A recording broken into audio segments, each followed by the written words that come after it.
আজকের এই ভিডিওতে বেসিক্যালি আমরা Motorola Moto G35 স্মার্টফোনটিকে ফুল রিভিউ করব। এই ফোনটি কিন্তু ইন্ডিয়াতে লঞ্চ করা হয়েছে 11,000 রুপির আশেপাশে এবং এই ফোনটি কিন্তু বাংলাদেশেও আসবে। ফোনটি যদি কিছু হাইলাইটেড ফিচার্স নিয়ে যদি আমরা কথা বলি তাহলে এই ফোনটিতে ইউজ করা হয়েছে 6.72 ইঞ্চিসের 120 হার্টজের রিফ্রেশ যুক্ত IPS LCD panel, Unisoc T760 এর একটি মোটামুটি গেমিং চিপসেট, 8GB র্যামের সাথে 128GB ইন্টারনাল স্টোরেজ এবং ব্যাক সাইডে 50 মেগাপিক্সেলের 4K ক্যামেরার সুবিধা ইউজ করা হয়েছে। 5000 mAh বিশাল ব্যাটারির সাথে থাকছে 18 ওয়াট চার্জিং সুবিধা, আরও থাকছে উল্লেখযোগ্য ফিচার। তো Motorola Moto G35 smartphone exactly আপনার জন্য কেমন হবে, ফোনের প্রাইস কত, সমস্ত কিছু এই ভিডিওতে বিস্তারিতভাবে আলোচনা করার চেষ্টা করব। অবশ্যই ভিডিওটি সম্পূর্ণ ওয়াচ করবেন। ভিডিওটি শুরু করার আগে আপনি যদি এখনো পর্যন্ত আমাদের পরিবারের সদস্য না হয়ে থাকেন তো সাবস্ক্রাইব করে পাশে বেল আইকনটি অল সিলেক্ট করবেন পরবর্তী ভিডিওর আপডেট সবার আগে পাওয়ার জন্য। চলুন তাহলে শুরু করে দিই আমাদের আজকের ভিডিও। দর্শক বন্ধুরা, ফার্স্ট অফ অল স্মার্টফোনের ডিজাইন এবং বিল্ড কোয়ালিটি নিয়ে কথা বলতে গেলে স্মার্টফোনটির ফ্রন্টে মিডল পাঁচল ক্যামেরা ইউজ করা হয়েছে এবং ব্যাক সাইডে দুইটি ক্যামেরা থাকছে। ডিজাইনটি একদম মিনিমাল রাখার চেষ্টা করেছে। ফ্রন্টে চিন এবং বেজেল এরিয়া মোটামুটি ন্যারো রাখা হয়েছে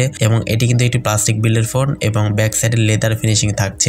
তো ওভারঅল ফোনের ডিজাইনটি মোটামুটি পারফেক্ট মনে হয়েছে আমার কাছে। ফোনটির পোর্টস এবং বাটন নিয়ে বলতে গেলে স্মার্টফোনটির ডান সাইডে থাকছে ভলিউম আপ এবং ডাউন বাটন এবং পাওয়ার বাটন। ফোনটির নিচে থাকছে 3D speaker, type C port, microphone এবং 3.5mm হেডফোন জ্যাক। ভালো ব্যাপার যে কোম্পানি এখানে 3.5mm হেডফোন জ্যাকটি ইনক্লুড করে দিয়েছে। এই স্মার্টফোনটির ডিসপ্লে সেকশনে বলতে গেলে ফোনটির ডিসপ্লেতে ইউজ করা হয়েছে 6.72 ইঞ্চি সাইজের একটি ফুল এইচডি প্লাস রেজলিউশনে একটি IPS LCD প্যানেল ইউজ করা হয়েছে। ডিসপ্লেতে পাচ্ছেন Corning Gorilla Glass 3 এর প্রোটেকশন এবং 120 হার্টজের রিফ্রেশের সুবিধা। HDR10+ সাপোর্ট থাকছে এবং 1000 নিটস পিক ব্রাইটনেস সুবিধা পাচ্ছেন। তো ডিসপ্লে কোয়ালিটি যথেষ্ট ভালো, অ্যামোলেড থাকছে না, মানে এখানে কোনো প্রকার গ্রিন লাইন বা হোয়াইট লাইন ইস্যু কোনো থাকছে না, তবে IPS থাকছে। এই IPS ডিসপ্লেতে কোনো প্রকার গ্রিন লাইন ইস্যু কিন্তু আপনি ফেস করবেন না। মোটামুটি ভালোই ছিল কালার কন্ট্রাস্ট। তো ওভারঅল ফোনের ডিজাইনটি কিন্তু মোটামুটি পারফেক্ট মনে হয়েছে এই প্রাইস সেগমেন্টে। এই স্মার্টফোনের পারফরমেন্স সেকশনে ইউজ করা হয়েছে Android 14 এর সুবিধা। ইউনিসক T760 এর একটি 6nm ফেব্রিকেশনে বিল্ড করা একটি মোটামুটি মানের চিপসেট ইউজ করা হয়েছে এবং GPU হচ্ছে Mali G57। ইউনিসক T760 এই চিপসেটটি কিন্তু মোটামুটি পাওয়ারফুল একটি চিপসেট। যারা day to day life handling এর জন্য স্মার্টফোন কিনতে চান, ফ্রি ফায়ার খেলবেন, PUBG খেলবেন, তারা কিন্তু লো গ্রাফিক্সে খুবই ভালো মতো কিন্তু প্লে করতে পারবেন। ফোনটি পাবেন 3টি র্যাম রোম ভেরিয়েন্টে, সেটি হচ্ছে 4GB RAM, 128GB internal storage, 8GB RAM, 128GB internal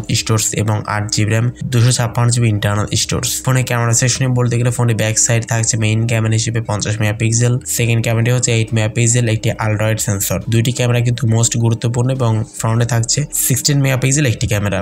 ফোনে ব্যাক ক্যামেরা দিয়ে আপনার সর্বোচ্চ 4K তে 30 FPS এ ভিডিও রেকর্ডিং করতে পারবেন। কোনো প্রকার 60 FPS এর সুবিধা থাকছে না। 60 FPS টা অবশ্যই আমরা মিস করছি, ওটা দিলে আরেকটু ভালো হতো। এছাড়া ফোনেতে লাউড স্পিকার, 3.5mm হেডফোন জ্যাকের পাশাপাশি USB Type-C পোর্টের সুবিধা পেয়ে যাচ্ছেন এবং এই ফোনটিতে সাইড মাউন্টেড ফিঙ্গারপ্রিন্ট স্ক্যানারের সুবিধা পাচ্ছেন। ফিঙ্গারপ্রিন্ট স্ক্যানারটি মোটামুটি ফাস্ট এবং অ্যাকুরেট ছিল। তো অ্যাট লাস্ট ফোনটি ব্যাটারি নিয়ে বলতে গেলে ফোনটিতে পাচ্ছেন 5000 mAh একটি বিশাল ব্যাটারি এবং 18 ওয়াট এর চার্জিং সুবিধা এই ফোনটির বক্সের সঙ্গে কিন্তু পেয়ে যাচ্ছেন। Motorola Moto G35 স্মার্টফোনটি কিন্তু ইন্ডিয়াতে 11,000 রুপির আশেপাশে কিন্তু বেস ভেরিয়েন্টে লঞ্চ করা হয়েছে, যেটি বাংলাদেশে আসলে মোটামুটি 20,000 টাকা প্লাস মাইনাস হতে পারে এমনটাই এক্সপেক্ট করা যাচ্ছে। এখনই এক্স্যাক্টলি বলা যাচ্ছে না যে কত প্রাইস সেগমেন্টে আসলে আসতে পারে, তবে আমার মনে হচ্ছে 20,000 টাকার আশেপাশে এই ফোনটির প্রাইসটি হবে। এখন এক্স্যাক্টলি বাংলাদেশে লঞ্চ হলে বোঝা যাবে এক্স্যাক্টলি কোন প্রাইস সেগমেন্টে আসলে লঞ্চ করা হয়। সো সাবস্ক্রাইব করে আমাদের পাশেই থাকবেন পরবর্তী ভিডিওর আপডেট সবার আগে পাওয়ার জন্য।